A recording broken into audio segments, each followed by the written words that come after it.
अध्याय 17 4 अत्यंत शिक्षाप्रद ऐतिहासिक मामले। यहाँ शीर्षक में अत्यंत शब्द के अनेक अर्थ हैं क्योंकि इतिहास कई तरह की अतियों को संदर्भित है जो हाल ही के वर्षों में वॉल स्ट्रीट पर घटित हुई थी। वे उन सबको जानकारियां और गंभीर चेतावनी देते हैं जिनका स्टॉक्स और बॉन्ड्स की दुनिया से गंभीर रिश्ता है। न केवल साधारण निवेशकों और स्पेकुलेटर्स बल्कि पेशेवरों, प्रतिभूति विश्लेषकों, फंड मैनेजरों, ट्रस्ट अकाउंटेंट, प्रशासकों और यहाँ तक कि उन बैंकर्स को भी जो कॉरपोरेशन को धन उधार देते हैं। यहाँ ऐसी ही 4 कंपनियों की समीक्षा करके उनके बीच की भिन्नताओं का चित्रण किया गया है। Penn Central railroad company वित्तीय कमजोरी के सबसे शुरुआती चेतावनी संकेतों को नजरअंदाज करने का एक चरम उदाहरण उन सभी के द्वारा जिनके प्रबंधन में इस सिस्टम के बॉन्ड्स या शेयर थे। एक लड़खड़ाते दिग्गज के शेयर के लिए बेतहाशा अत्यधिक बाजार भाव, लिंक टेम्को वॉट इनकॉर्पोरेशन, त्वरित और अनुचित एम्पायर बिल्डिंग का चरम उदाहरण जिसके अंततः ध्वस्त होने की वास्तव में गारंटी थी लेकिन अंधाधुंध बैंक उधार से इसे मदद मिली। एनवीएफ कॉर्पोरेशन एक कॉर्पोरेट अधिग्रहण का चरम उदाहरण है जिसमें एक छोटी कंपनी ने दूसरी अपने आकार से 7 गुना बड़ी कंपनी को शामिल किया, जिसमें बड़ा कर्ज अपने ऊपर लिया और कुछ शानदार लेखा उपकरणों का उपयोग किया। एएए एंटरप्राइजेज छोटी कंपनी के पब्लिक स्टॉक फाइनेंसिंग का चरम उदाहरण। इसका मूल्य जादुई शब्द फ्रेंचाइजिंग पर आधारित था और मूल्य का थोड़ा बहुत कारण इसके अहम स्टॉक एक्सचेंज हाउसेज द्वारा प्रायोजित होना भी था। शेयर बिकने और बेखबर शेयर बाजार में शुरुआती भाव बढ़कर 2 गुने होने के बाद 2 वर्ष के भीतर कंपनी दिवालिया हो गई। पेन सेंट्रल मामला ये आस्तियों और सकल राजस्व में देश की सबसे बड़ी रेल रोड है। 1970 में इसके दिवालिया होने से वित्तीय जगत हैरान था। इनके अधिकांश बॉन्ड इशू डिफॉल्ट हुए और इनका परिचालन पूर्णतः बंद होने का खतरा होने लगा।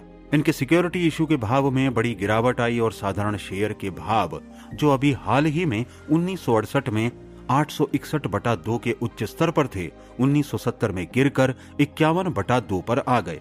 इसमें थोड़ा संदेह होता है कि पुनः व्यवस्थापन में ये शेयर पूरी तरह गायब कर दिए जाएंगे। हमारा मूल बिंदु ये है कि प्रतिभूति विश्लेषण के सरलतम नियमों और ठोस निवेश के सरलतम मानकों के अनुप्रयोग ने पेन सेंट्रल सिस्टम की मूलभूत कमजोरी को उसके दिवालिया होने से बहुत पहले प्रकट कर दिया होता। निश्चित ही 1968 में जब शेयर 1929 के बाद के रिकॉर्ड भाव पर बिक रहे थे और जब इसके अधिकांश बॉन्ड इशू सुरक्षित पब्लिक यूटिलिटी दायित्वों के साथ समान कूपन रेट के भाव पर बदले जा सकते थे। निम्न टिप्पणियां अनुक्रम में हैं। नंबर 1, S&P बॉन्ड गाइड में सिस्टम द्वारा अर्जित ब्याज प्रभार 1967 में 1.91 गुना और 1968 में 1.98 गुना दर्शाया गया। हमारी पाठ्यपुस्तक सिक्योरिटी एनालिसिस में रेल रोड बॉन्ड्स के लिए न्यूनतम कवरेज नियमित दरों पर आयकर पूर्व 5 गुना और आयकर पश्चात 2.9 गुना निर्धारित की गई है। जहां तक हम जानते हैं कि इन मानकों की वैधता पर किसी निवेश सत्ता ने कभी सवाल नहीं उठाया। अपनी टैक्स पश्चात आय आवश्यकता के आधार पर पेन सेंट्रल सुरक्षा आवश्यकताओं पर पूरी खरी नहीं उतरती, परंतु हमारी टैक्स पश्चात आवश्यकता हमारे टैक्स पूर्व के रेशियो 5 गुना पर आधारित है, जिसमें बॉन्ड ब्याज के बाद का नियमित आयकर घटाना होगा। पेन सेंट्रल के मामले में बीते 11 वर्षों में कहने को भी कोई टैक्स भुगतान नहीं किया गया था, अतः इनका टैक्स पूर्व ब्याज प्रभार कवरेज 2 गुना से भी कम था। हमारी रूढ़िवादी 5 गुना आवश्यकता के मुकाबले पूर्णतः अनुचित आंकड़ा। नंबर 2, कंपनी ने लंबे समय से आयकर नहीं दिया है। इस तथ्य से उसकी रिपोर्टेड आय की वैधता पर गंभीर सवाल उठने चाहिए थे। नंबर 3, पेन सेंट्रल सिस्टम के बॉन्ड्स को 1968 और 1969 में ज्यादा बेहतर सुरक्षित इशू के लिए भाव या आय की हानि के बिना बदला जा सकता था। उदाहरण के लिए 1969 में 1994 में the Pennsylvania RR 41/2S Penn Central का भाग की रेंज 61 से 741/2 थी, जबकि पेंसिल्वेनिया इलेक्ट्रिक कंपनी 43/8S 1994 में दे की रेंज 641/4 से 721/4 थी। पब्लिक यूटिलिटी ने 1968 में पेन सेंट्रल सिस्टम के केवल 1.98 गुना के मुकाबले टैक्स पूर्व 4.20 गुना ब्याज अर्जित किया। 1969 के दौरान पेन सेंट्रल तुलनात्मक रूप से धीरे धीरे खराब स्थिति दर्शाने लगा। इस तरह का बदलाव निश्चित ही आवश्यक था और ये पेन सेंट्रल बॉन्ड धारकों के लिए जीवन रक्षक हो सकता था।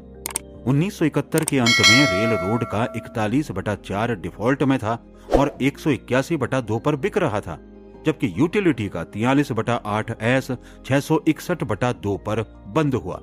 नंबर 4, पेन सेंट्रल की 1968 में रिपोर्टेड आय $3.80 प्रति शेयर थी। उसी वर्ष उसका 861/2 का उच्च भाव आय से 24 गुना था। लेकिन कोई भी सच्चा विश्लेषक हैरान हो गया होता कि इस तरह की आय वास्तव में कैसे संभव है। आयकर भुगतान के बिना ऐसी रिपोर्ट कैसे संभव है। नंबर 5, 1966 में नई विलय हुई कंपनी ने $6.80 प्रति शेयर आय रिपोर्ट की, जिसके प्रतिफल में बाद में साधारण शेयर 861/2 के अपने शीर्ष पर पहुंच गए। ये इक्विटी के लिए $2 बिलियन से ज्यादा का मूल्यांकन था। इनमें से कितने खरीदार उस वक्त जानते थे कि इतनी प्यारी आय $275 मिलियन या $12 प्रति शेयर के विशेष चार्ज से पहले की है, जो विलय की लागत और नुकसान के तौर पर 1971 में लगेगा। ये वॉल स्ट्रीट का चमत्कारिक परिलोक है, जहां कंपनी एक जगह $6.80 प्रति शेयर के मुनाफे तो दूसरी जगह $12 के विशेष लागत और नुकसान की घोषणा करती है तथा शेयर धारक और स्पेकुलेटर्स अपना फायदा देखकर खुश होते हैं। नंबर 6, एक रेल रोड विश्लेषक लंबे समय से जानता होगा कि अधिक फायदेमंद रोड्स की तुलना में पेन सेंट्रल की परिचालन तस्वीर बेहद खराब थी। उदाहरण के लिए 1968 में इसका ढुलाई अनुपात अपने पड़ोसी नॉरफॉक एंड वेस्टर्न के 35.2% के मुकाबले 47.5% था। नंबर 7, उसी दौरान कुछ अजीब सौदे हुए जिनमें विशेष लेखा परिणाम मिले। इस विवरण को यहाँ देना काफी जटिल होगा। निष्कर्ष, क्या बेहतर प्रबंधन से पेन सेंट्रल को दिवालिया होने से बचाया जा सकता था? ये तर्क का विषय रहेगा, लेकिन इसमें कोई संदेह नहीं कि 1968 के बाद पेन सेंट्रल सिस्टम का कोई बॉन्ड और कोई शेयर प्रतिभूतियों के किसी भी लेखा में नहीं होना चाहिए था, जिस पर सक्षम प्रतिभूति विश्लेषक, फंड मैनेजर्स, ट्रस्ट ऑफिसर या निवेश परामर्शदाता नजर रख रहे हों। सीख, प्रतिभूति विश्लेषकों को अपना प्राथमिक कार्य करना चाहिए इससे पहले कि वे शेयर बाजार की गतिविधियों का अध्ययन करें। क्रिस्टल बॉल्स में झांकें, विस्तृत गणितीय गणना करें या सभी व्यय भुगतान वाली फील्ड ट्रिप पर जाएं। लिंक टैमको वॉट इनकॉर्पोरेशन, ये ऊपर से नीचे तक विस्तार और नीचे से ऊपर तक कर्ज लेने की कहानी है, जिसका अंत भयानक नुकसान और अनेक वित्तीय समस्याओं में हुआ। जैसा कि आमतौर पर ऐसे मामलों में होता है, एक समझदार बच्चा या युवा प्रतिभाशाली एक महान साम्राज्य के निर्माण और उसके अपमानजनक पतन दोनों के लिए मुख्य रूप से जिम्मेदार रहा, लेकिन इसका काफी दोष दूसरों को भी आता है। लिंक टैमको वॉट का उत्थान और पतन इसके 1958 से 1970 के बीच के 5 वर्षों के संक्षिप्त आय खातों और बैलेंस शीट की सामग्री तैयार करके सार रूप में पेश किया जा सकता है। हमने कंपनी की 1958 की औसत शुरुआत यहाँ दर्शाई है, जब इसकी सेल्स केवल $7 मिलियन की थी। इसके बाद अगला आंकड़ा 1960 का है। मात्र 2 वर्षों में संस्थान ने 20 गुना तरक्की की, लेकिन ये अभी भी तुलनात्मक रूप से छोटी थी। इसके बाद 1967 और 1968 में कमाई का वर्ष आया, जब पुनः बिक्री 20 गुना बढ़कर $2.8 बिलियन हो गई, जिसमें ऋण का आंकड़ा $44 मिलियन से विस्तारित होकर भयावह $1,600 मिलियन तक पहुंच गया। 1969 में नया अधिग्रहण हुआ, जिससे ऋण और ज्यादा बढ़ गया, कुल मिलाकर $1,865 मिलियन, और यहीं से गंभीर समस्या की शुरुआत हुई। उस वर्ष असाधारण चीजों के बाद बड़ा नुकसान रिपोर्ट किया गया। शेयरों के भाव 1967 के शीर्ष 1,691/2 से गिरकर 24 तक पहुंच गए। युवा प्रतिभा को कंपनी के प्रमुख के रूप में हटा दिया गया। 1970 के परिणाम और भी ज्यादा भयानक थे। संस्थान ने अंत में कुल $70 मिलियन के निकट का नुकसान रिपोर्ट किया। स्टॉक और नीचे गिरकर 71/8 के भाव पर पहुंच गए और इसका सबसे बड़ा बॉन्ड इशू पहली बार डॉलर के मुकाबले मात्र 15 सेंट पर कोट हुआ। कंपनी के विस्तार नीति तेजी से पलट दी गई। उनकी कई अहम चीजें बाजार में रख दी गईं और कुछ उनके विशाल दायित्व कम करने में चली गई। हमने यहाँ पर कुछ आंकड़े दिए, जैसे कि नंबर 1, कंपनी की विस्तार अवधि आबाद नहीं थी। 1961 में इसने छोटा सा परिचालन घाटा दर्शाया, लेकिन ऐसा कार्य किया जो बाद में 1970 की अनेक रिपोर्ट्स में देखा गया। स्पष्ट रूप से सभी संभावित चार्जेज और रिजर्व को एक बुरे वर्ष में सीमित कर दिया गया। ये राशि लगभग $13 मिलियन बन गई, जो बीते 3 वर्षों के संयुक्त नेट प्रॉफिट से ज्यादा थी। अब ये 1962 में रिकॉर्ड्स, अर्निंग आदि दर्शाने के लिए तैयार था। नंबर 2, 1966 के अंत में शुद्ध बुक वैल्यू साधारण शेयरों के लिए 7.66 प्रति शेयर के रूप में थी, 3-4-2 स्प्लिट समायोजित। इस प्रकार 1967 में बाजार भाव इसके रिपोर्टेड एसेट वैल्यू से 22 गुना तक पहुंच गया। 1968 के अंत में बैलेंस शीट में दर्शाया गया कि साधारण और क्लास ए स्टॉक के 38 लाख शेयरों के लिए $286 मिलियन या लगभग $77 प्रति शेयर उपलब्ध थे। लेकिन जब हम प्रिफर्ड स्टॉक को पूर्ण मूल्य पर घटाते हैं, गुडविल आइटम और बड़ी बॉन्ड डिस्काउंट एसेट निकाल देते हैं, तो साधारण के लिए $13 मिलियन शेष रहेंगे, मात्र $3 प्रति शेयर। इस वर्तमान इक्विटी का आगामी वर्षों में नुकसानों में सफाया हो गया। नंबर 3, 1967 का अंत आने तक 2 सबसे बेहतरीन मानी जाने वाली बैंकिंग फर्मों ने लिंक टेम्को वाट के 6 लाख शेयर प्रति शेयर $11 पर प्रस्तावित किए। ये तकरीबन 1691/2 अधिक पर पहुंच गया था। 3 वर्ष से भी कम में इसका भाव गिरकर 71/8 रह गया। नंबर 4, 1967 के अंत में बैंक का कर्ज $161 मिलियन तक पहुंच गया और आधे ही वर्ष बाद ये $414 मिलियन पर था, जो एक भयावह आंकड़ा होना चाहिए। इसके अतिरिक्त दीर्घावधिक कर्ज की राशि $1237 मिलियन थी। 1969 आने तक संयुक्त कर्ज कुल मिलाकर $1869 तक पहुंच गया। ये संभवतः कहीं की भी औद्योगिक कंपनी का अब तक का सबसे बड़ा संयुक्त कर्ज आंकड़ा था, जिसका एकमात्र अपवाद Ajay standard oil of NJ थी। नंबर 5, 1969 और 1970 का नुकसान कंपनी के निर्माण से लेकर अब तक के कुल मुनाफे से कहीं ज्यादा था। सीख, लिंक टेम्को वाट की कहानी से यहां हमारे दिमाग में पहला सवाल यही उठेगा कि कॉमर्शियल बैंकर्स को विस्तार अवधि के दौरान इतनी बड़ी धनराशि का उधार देने को कैसे राजी किया गया होगा। 1966 और इससे भी पहले कंपनी का ब्याज चार्ज कवरेज पारंपरिक पैमानों पर पूरा नहीं उतरता था, और यही बात वर्तमान आस्ति पर वर्तमान दायित्व और स्टॉक इक्विटी से कुल ऋण के रेशियो के लिए भी सच थी।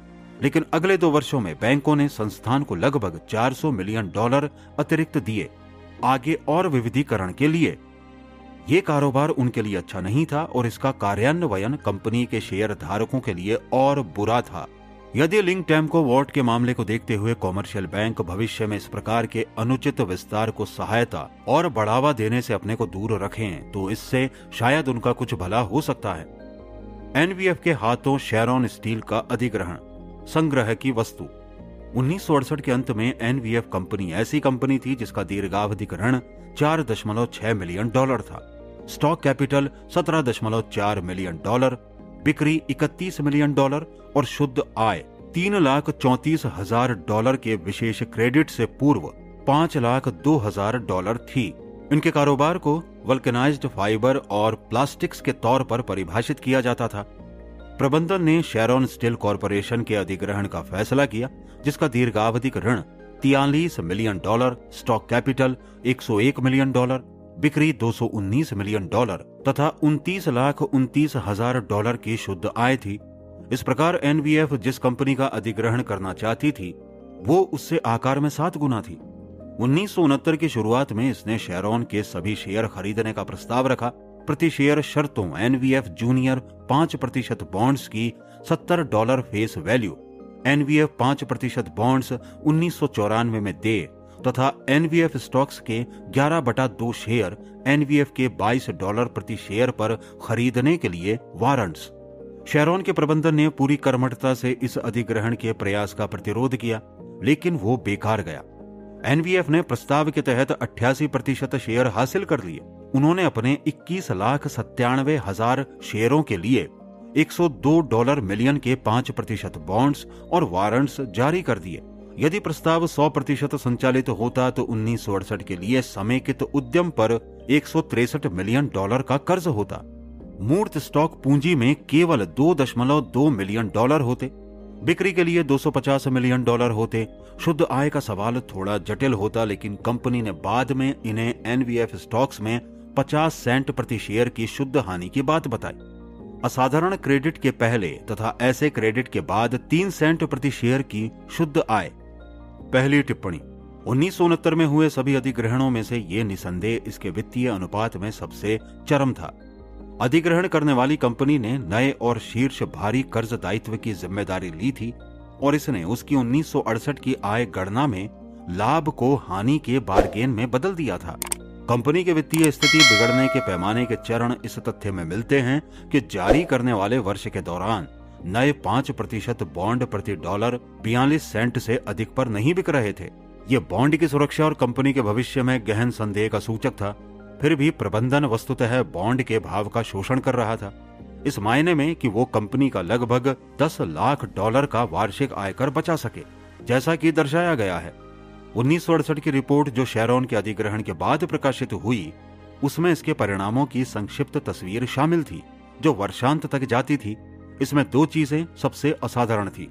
इसमें $5 करोड़ 86 लाख असेट का डिफर्ड डेट एक्सपेंस यानी विलंबित ऋण व्यय सूचीबद्ध था। ये संख्या संपूर्ण शेयर धारक इक्विटी से ज्यादा थी जो $4 करोड़ 20 लाख थी। नंबर 2, हालांकि 2 करोड़ 7 लाख की एक चीज शेयर धारकों के इक्विटी में शामिल नहीं थी, जिसे शेरॉन में निवेश की लागत से अधिक इक्विटी के तौर पर नामित किया गया। दूसरी टिप्पणी, यदि हम ऋण व्यय को आस्तियों के तौर पर निकाल दें, जो कि शायद ही होते हैं, और एक अन्य वस्तु को शेयर धारक इक्विटी में शामिल कर ले, जहां पर यह आमतौर पर होती है, तब हमें एनवीएफ स्टॉक अर्थात $22 लाख की वास्तविक इक्विटी का अधिक असली विवरण मिल सकेगा। इस प्रकार इस सौदे का सबसे पहला प्रभाव एनवीएफ की वास्तविक इक्विटी को कम करके 7,31,000 शेयरों में $1 करोड़ 74 लाख से $2 करोड़ 20 लाख या $23.71 प्रति शेयर से लगभग $3 प्रति शेयर तक घटाना था। इसके अलावा एनवीएफ के शेयर धारकों ने अन्य लोगों को 1968 के अंत के बाजार भाव से 6 अंक नीचे 31/2 गुना अतिरिक्त शेयरों को खरीदने का अधिकार दे दिया था। वारंट्स का शुरुआती बाजार भाव तब लगभग $12 प्रति वारंट या कुल $30 मिलियन उन लोगों के लिए था जो इस खरीद प्रस्ताव में शामिल थे। वास्तव में वारंट्स का बाजार मूल्य एनवीएफ स्टॉक के कुल बाजार मूल्य से काफी ज्यादा था, जो ऐसे सौदे पूंछ हिलाते कुत्ते के स्वभाव का एक और प्रमाण है। लेखा चालबाजियां। जब हम इस प्रोफार्मा बैलेंस शीट से अगले साल की रिपोर्ट तक जाते हैं तो हमें कुछ अजीब लगने वाली प्रविष्टियां मिलती हैं। बुनियादी ब्याज व्यय यानी भारी भरकम $75 लाख के अलावा इसमें $17,95,000 का amortisation of deferred date expense घटाया गया दिखाई देता है, लेकिन इसे वस्तुतः अगली ही पंक्ति में अति असाधारण आय में लगभग प्रतिसंतुलित कर दिया गया। Amortisation of equity over cost of investment in subsidiary credit $16,50,000। एक फुटनोट में हमें एक ऐसी प्रविष्टि मिलती है जो किसी अन्य रिपोर्ट में दिखाई नहीं देती है, जिसके बारे में हम जानते हैं स्टॉक पूंजी का एक हिस्सा fair market value of warrant issued in connection with execution आदि $2 करोड़ 21,29,000 में निर्दिष्ट था। इन सब प्रविष्टियों का क्या मतलब है? इनमें से किसी को भी 1969 की रिपोर्ट में वर्णनात्मक पाठ के तौर पर भी संदर्भित नहीं किया गया था। एक प्रशिक्षित प्रतिभूति विश्लेषक को इन सब रहस्यों को लगभग जासूसी शैली में खुद ही सुलझाना होता है। उन्हें पता लगता है कि इसमें आधारभूत विचार 5% डिबेंचर के कम शुरुआती भाव से टैक्स लाभ लेना है। वे पाठक जो इस तरह की चालाकी भरी व्यवस्था में दिलचस्पी रखते हों, उनके लिए भी हमने इसका समाधान दिया है। अन्य असाधारण चीजें। नंबर 1, 1969 के अंत के ठीक बाद में कंपनी ने $9.38 प्रति वारंट के भाव से 6,50,000 वारंट्स खरीदे।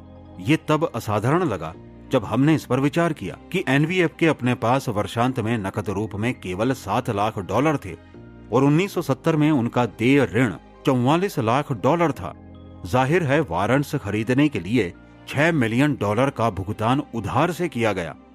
ये इस वारंट पेपर मनी को ऐसे वक्त में खरीद रही थी जब उसके 5% बॉन्ड 40 सेंट प्रति डॉलर से भी कम पर बिक रहे थे।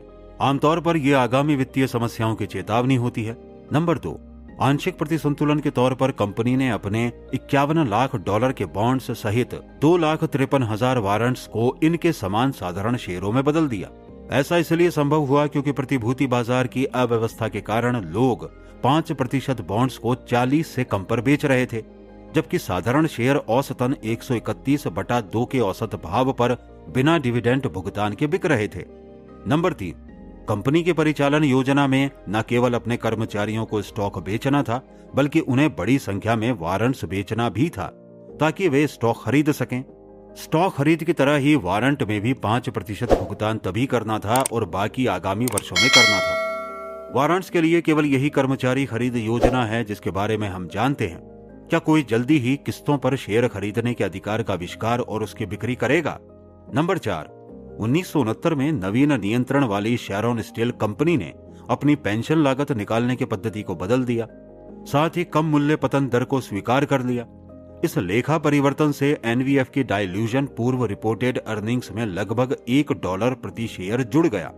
नंबर 5, 1970 के अंत में Standard and Poor's stock guide ने रिपोर्ट दी कि एनवीएफ शेयर्स केवल 2 के प्राइस अर्निंग्स रेशियो पर बिक रहे थे, जो बुकलेट के सभी 4,500 इश्यू का सबसे कम आंकड़ा था।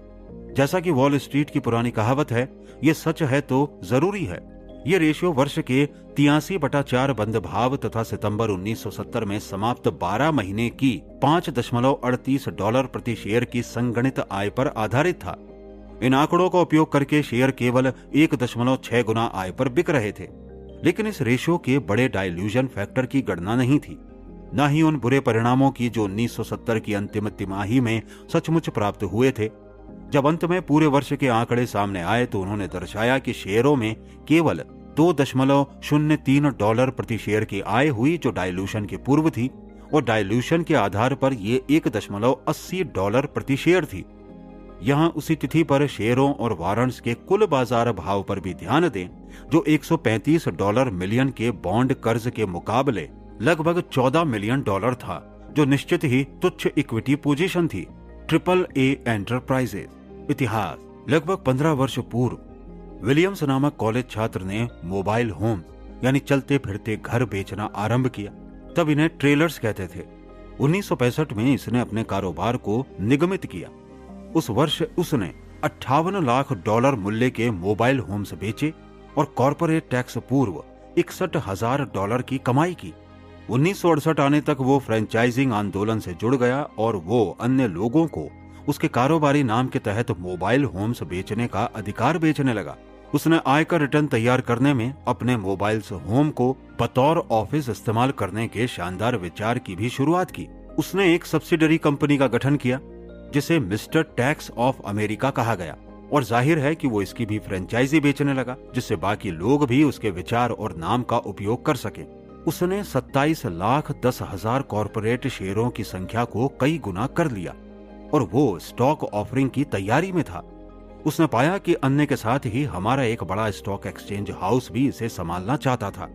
मार्च 1969 में उन्होंने $13 प्रति शेयर पर AAA एंटरप्राइजेस के 5 लाख शेयर पब्लिक किए। इनमें से 3 लाख विलियम्स के अपने निजी खाते के लिए और 2 लाख कंपनी के खाते के लिए बेचे गए, जिससे उसके संसाधनों में $24 लाख की वृद्धि हुई।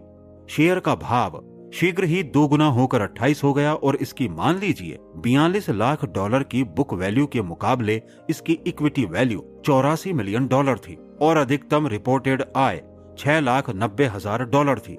इस प्रकार शेयर अपने वर्तमान और सबसे बड़ी आय प्रति शेयर से साफ 115 गुना पर बिक रहा था। निश्चित ही श्री विलियम्स ने इसके लिए AAA एंटरप्राइजेस नाम चुना था ताकि फोन बुक और येलो पेजेस में ये सबसे पहले नंबर पर आए।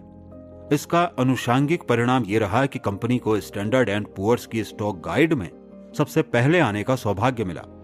अबू बिन आदम की तरह इसने बाकी सबको रास्ता दिखाया। ये एक विशेष कारण था कि इसे 1969 के वित्तीय और हॉट इशू के दुखद उदाहरण के तौर पर चुना गया। टिप्पणी। ये श्री विलियम्स के लिए बुरा सौदा नहीं था। उन्होंने जो 3 लाख शेयर बेचे थे, दिसंबर 1968 में उनकी बुक वैल्यू $18 लाख थी और तत्पश्चात $1,80,000 थी। और तत्पश्चात उन्होंने तकरीबन 20 गुना तक या शानदार $36 लाख एकत्रित किए। अंडरराइटर्स और वितरकों ने $5 लाख अपने बीच बांटे, खर्चों को घटाते हुए।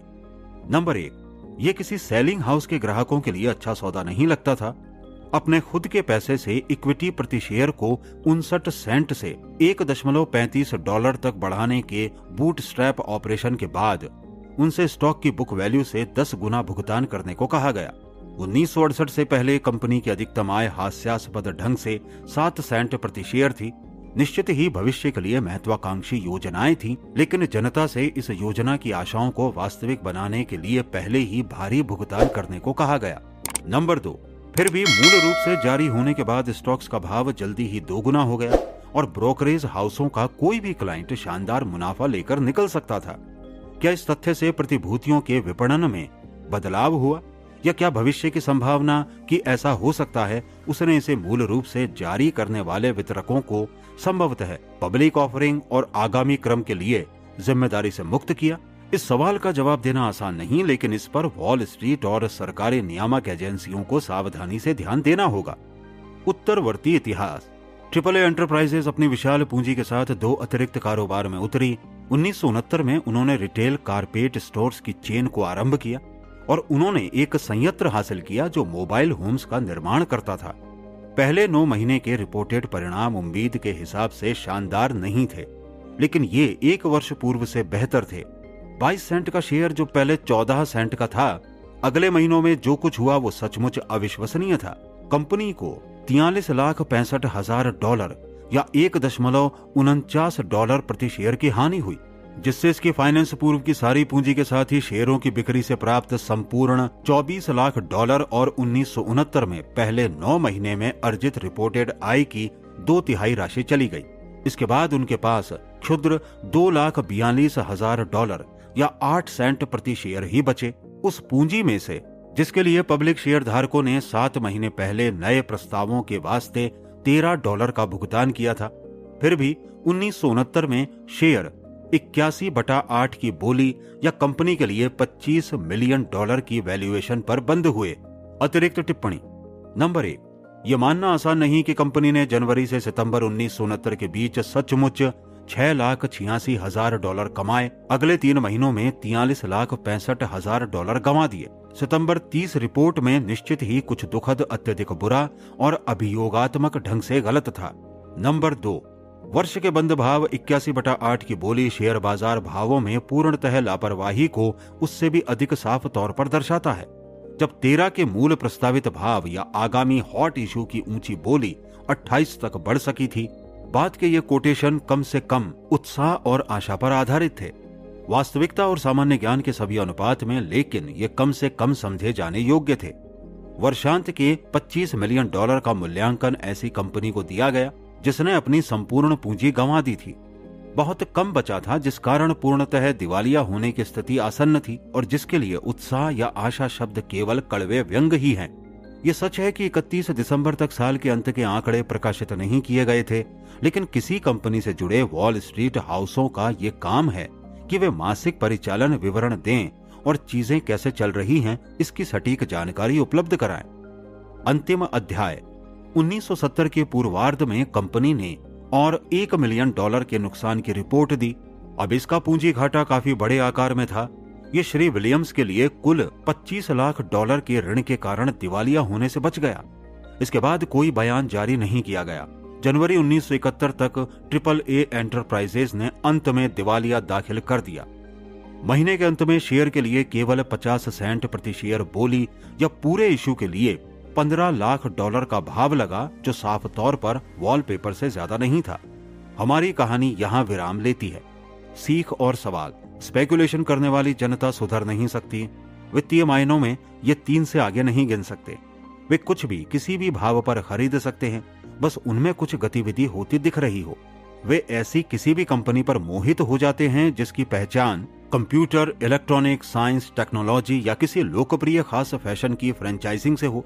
हमारे पाठक सभी समझदार निवेशक निश्चित ही इस तरह मूर्खताओं से ऊपर होंगे, लेकिन सवाल वही है कि क्या जिम्मेदार निवेश हाउस इतने सम्मान बाध्य नहीं हैं कि वे ऐसे संस्थानों से अपनी अलग पहचान रखें जिनमें 10 में से 9 के भाग्य में अंततः विफल होना ही है।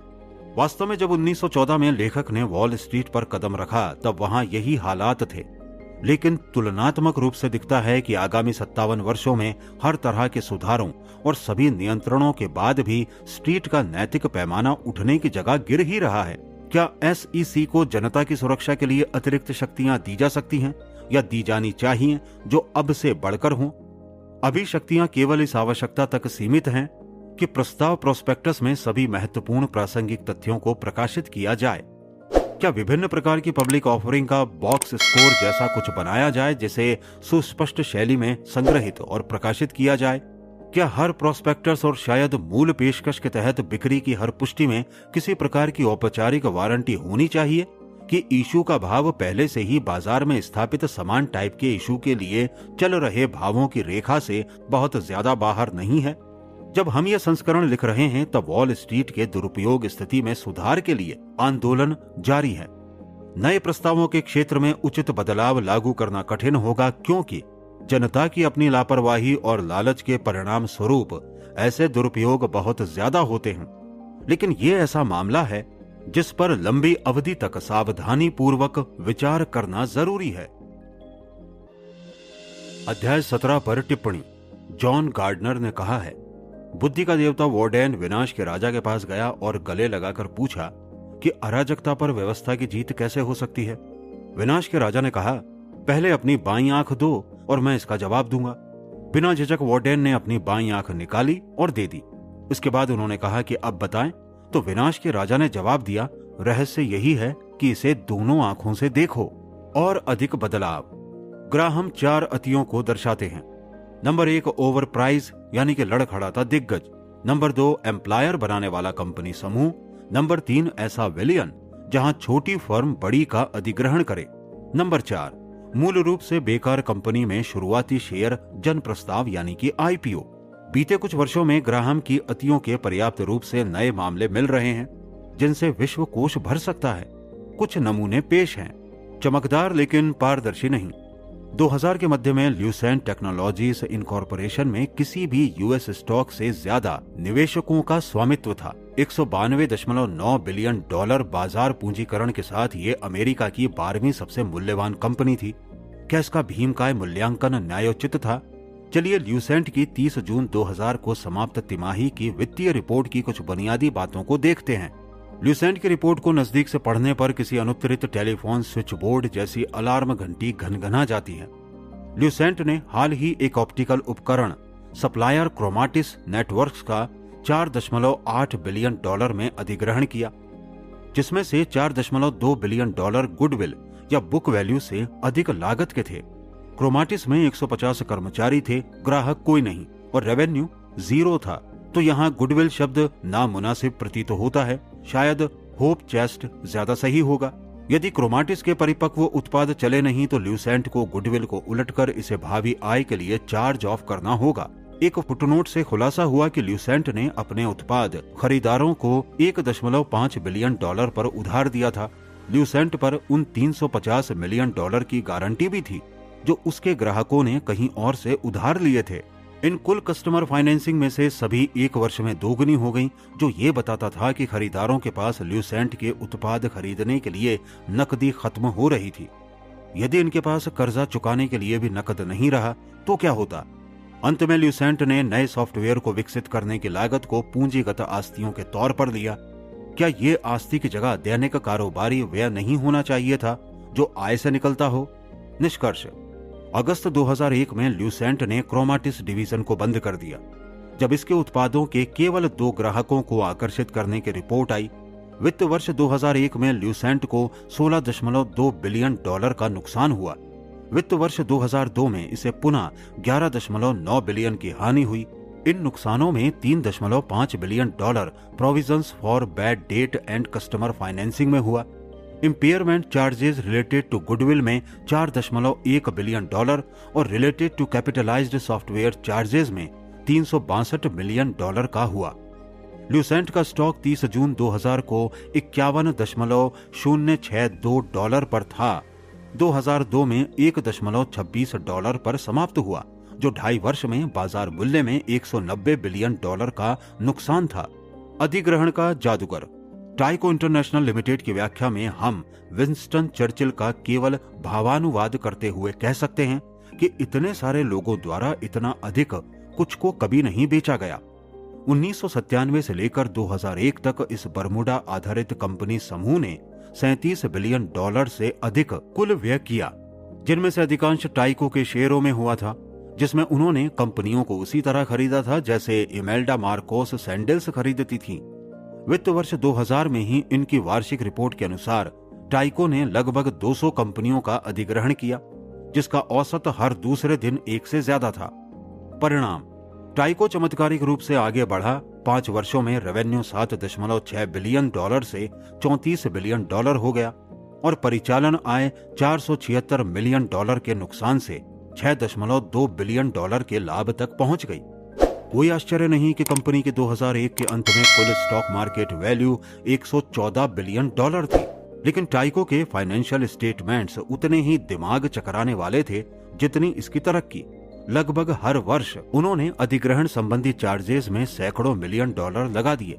ये खर्च 3 मुख्य वर्गों में आते हैं। नंबर 1, विलय या पुनः संरचना या अन्य अनावर्ती लागत। Number 2, charges for the impairment of long lived assets. और number 3, write offs of purchased in process research and development. संक्षेप के लिए हम पहले प्रकार के चार्ज को MORON और दूसरे को CHLLA और तीसरे को WOOPIPRAD कहेंगे। इनका आगामी समय में प्रदर्शन कैसा रहा? जैसा कि आपने देखा, MORON यानी कि मोरॉन चार्जेस, जिन्हें अनावर्ती माना जाता है, 5 वर्षों में से 4 में दिखाए गए। उनका कुल जोड़ भारी भरकम $2.5 बिलियन था। CHILLA जिस तरह लंबे समय तक सामने आया और ये $700 मिलियन से अधिक की राशि थी। WOOPIPRAD और आधा बिलियन डॉलर्स लेकर आई। इंटेलिजेंट इन्वेस्टर पूछ सकता है, यदि टाइको के अधिग्रहण द्वारा तरक्की की रणनीति का विचार इतना ही साफ सुथरा था, तो इसे बाद में अपनी सफाई के लिए वर्ष में औसतन $450 मिलियन का खर्च क्यों करना पड़ा? यदि, जैसा कि स्पष्ट है, टाइको चीजों को बनाने के कारोबार में नहीं थी, बल्कि वो चीजों को बनाने वाली कंपनियों को खरीदने के कारोबार में थी, तो इसके MORON चार्जेस अनावर्ती क्यों हैं? क्या ये टाइको की कारोबार की सामान्य लागत का हिस्सा नहीं थे? और जब पिछले अधिग्रहणों के लेखा चार्जेस के हर साल की कमाई बर्बाद हो रही हो, तो कौन बता सकता है कि अगले साल क्या होगा? बल्कि निवेशक ये तक नहीं बता सकता था कि टाइको की पिछली आय कितनी थी। 1999 में US securities and exchange commission द्वारा लेखा समीक्षा के बाद टाइको ने पूर्व क्रियाकलाप के अनुसार 1998 के अपने व्यय में MORON चार्जेस के तौर पर 257 मिलियन जोड़े, अर्थात उस अनावर्ती लागत की वास्तव में उस वर्ष भी पुनरावृत्ति हुई। इसी वक्त कंपनी ने मूल रूप से रिपोर्टेड अपने 1999 के चार्जेस में पुनः फेरबदल किया। MORON $929 मिलियन तक गिरा, जबकि CHILLA $507 मिलियन तक बढ़ा। टाइको का आकार स्पष्ट रूप से बढ़ रहा था, लेकिन क्या ये और लाभकारी हो रही थी? कोई भी बाहरी व्यक्ति तय रूप से ये नहीं कह सकता था। निष्कर्ष, वित्त वर्ष 2002 में टाइको को $9.4 बिलियन का नुकसान हुआ, जो स्टॉक 2001 के अंत में $58.90 पर बंद हुआ था। वो 2002 में $17.08 पर समाप्त हुआ, जो 12 महीने में 71% की हानि थी। छोटी मछली ने व्हेल को निगला। 10 जनवरी 2000 को अमेरिका ऑनलाइन इनकॉर्पोरेशन और टाइम वार्नर इनकॉर्पोरेशन ने घोषणा की कि वे ऐसा विलियन सौदा करने वाले हैं जिसका शुरुआती मूल्य $156 बिलियन है। 31 दिसंबर 1999 को AOL की $10.3 बिलियन की आस्ती थी और इनका पिछले 12 महीनों का रेवेन्यू कुल मिलाकर $5.7 बिलियन था। वहीं दूसरी ओर टाइम वार्नर की आस्तियां $51.2 बिलियन और रेवेन्यू $27.3 बिलियन था। टाइम वार्नर हर पैमाने पर ज्यादा बड़ी कंपनी थी, सिर्फ एक बात को छोड़कर, इसके स्टॉक मूल्यांकन में, क्योंकि अमेरिका ऑनलाइन ने सिर्फ इंटरनेट इंडस्ट्री में होने की वजह से निवेशकों को चकाचौंध कर दिया था, इसलिए इसके स्टॉक्स इसकी आय से अति विशाल 164 गुना पर बिके। टाइम वार्नर के शेयरों के कोष में केबल, टेलीविजन, फिल्में, संगीत और पत्रिकाएं थी। वो अपनी आय से तकरीबन 50 गुना पर बिका। इस सौदे की घोषणा करते समय दोनों कंपनियों ने इसे बराबरी का रणनीतिक विलयन बताया। टाइम वार्नर के चेयरमैन जेराल्ड एम लेविन ने घोषणा की, AOL टाइम वार्नर से जुड़े सभी के लिए असीमित अवसर होंगे। इससे बढ़कर उन्होंने कहा कि ये शेयर धारकों के लिए है। अति आनंद में कि आखिरकार उनके स्टॉक पर इंटरनेट के चहेते होने की मोहर लग जाएगी। टाइम वार्नर के शेयर धारकों ने जबरदस्त ढंग से इस सौदे पर सहमति दे दी, लेकिन उन्होंने कुछ चीजों को अनदेखा कर दिया। इस बराबरी के विलय को अमेरिका ऑनलाइन के शेयर धारकों को संयुक्त कंपनी के 55% देने के लिए डिजाइन किया गया था, जबकि टाइम वार्नर इससे 5 गुना बड़ी थी। 3 वर्षों में दूसरी बार US securities and exchange commission जांच कर रही थी कि क्या अमेरिका ऑनलाइन की मार्केटिंग लागत का हिसाब गलत है। अमेरिका ऑनलाइन की कुल आस्तियों में लगभग आधा हिस्सा $4.9 बिलियन मूल्य बिक्री के लिए उपलब्ध इक्विटी सिक्योरिटी का था। यदि सार्वजनिक रूप से सौदा हुए इन टेक्नोलॉजी स्टॉक्स के भाव गिरते तो ये कंपनी का काफी आस्ती आधार साफ कर सकता था। निष्कर्ष, 11 जनवरी 2001 को दोनों फर्मों ने अपने विलय को अंतिम रूप दे दिया। AOL टाइम वार्नर इनकॉर्पोरेशन ने 2001 में $4.9 बिलियन गंवाए, 2002 में फिर $98.7 बिलियन गंवाए, जो किसी भी कॉरपोरेशन का अब तक का रिकॉर्डेड सबसे बड़ा नुकसान था। इनमें से ज्यादातर नुकसान अमेरिका ऑनलाइन का मूल्य कम होने के कारण हुए। 2002 का अंत आने तक शेयर धारकों के पास अपने शेयरों में सौदा होने की पहली बार घोषणा के बाद से मोटे तौर पर 80% नुकसान दिखाने के अलावा और कुछ नहीं था, जिसके लिए लेविन ने असीम संभावनाओं की भविष्यवाणी की थी। क्या आप किंडरगार्टन में निवेश करने में विफल हो सकते हैं? 20 मई 1999 को eToys इनकॉर्पोरेशन ने अपने 8% शेयर जनता को बेचे। वॉल स्ट्रीट के 4 सबसे प्रतिष्ठित निवेश बैंक गोल्डमैन सक्स and company, bank Boston Robertson Stephens, Lufkin and Jenrette और मैरिल लिंच एंड कंपनी ने $20 प्रति शेयर पर 83,20,000 शेयरों को अंडरराइट किया, जिससे $166.4 मिलियन जुटे। शेयर तेजी से बढ़ा और पहले ही दिन की ट्रेडिंग में 282.8% वृद्धि के बाद $76.5625 पर बंद हुआ। इस भाव पर eToys अपने 102 मिलियन शेयरों के साथ का बाजार मूल्य $6.8 बिलियन था। इस भाव पर खरीदारों को कौन सा कारोबार मिला? eToys की बिक्री पिछले वर्ष 4,261% बढ़ी थी और इसने केवल पिछली तिमाही में ही 75,000 ग्राहकों को जोड़ा था। लेकिन अपने 20 माह के कारोबार में eToys ने कुल $30.6 मिलियन की कुल बिक्री की, जिसमें उसकी कुल हानि $30.8 मिलियन हुई। अर्थात eToys $1 कीमत वाले खिलौने को बेचने में $2 खर्च कर रही थी।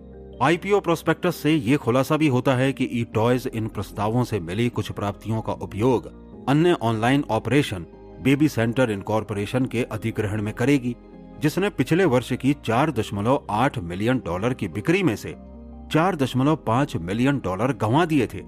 इस इनाम को पाने के लिए eToys मात्र $205 मिलियन का भुगतान करेगी और eToys साधारण स्टॉक्स में से 40.6 मिलियन शेयरों को भविष्य में प्रबंधन को जारी रखने के लिए रिजर्व रखेगी।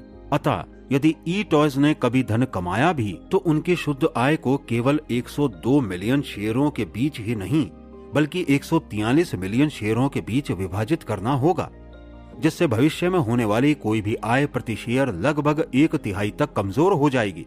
eToys की इसके सबसे बड़े प्रतिस्पर्धी Toys R Us इनकॉर्पोरेशन से तुलना करना हैरान कर देने वाला है। पिछले 3 महीनों में Toys R Us ने $27 मिलियन की शुद्ध आय अर्जित की थी और पूरे वर्ष के दौरान eToys से 70 गुना ज्यादा वस्तुएं बेची और फिर भी शेयर बाजार में eToys का मूल्य Toys R Us से लगभग $2 बिलियन ज्यादा रहा। निष्कर्ष, 7 मार्च 2001 को eToys ने बतौर पब्लिक कंपनी अपने संक्षिप्त जीवन में $398 मिलियन से ज्यादा की दुखदाई शुद्ध हानि के बाद दिवालिया सुरक्षा के लिए अर्जी दायर कर दी। वो स्टॉक जो अक्टूबर 1999 में $86 प्रति शेयर के शीर्ष पर था, अंतिम बार 1 पैनी पर ट्रेड हुआ।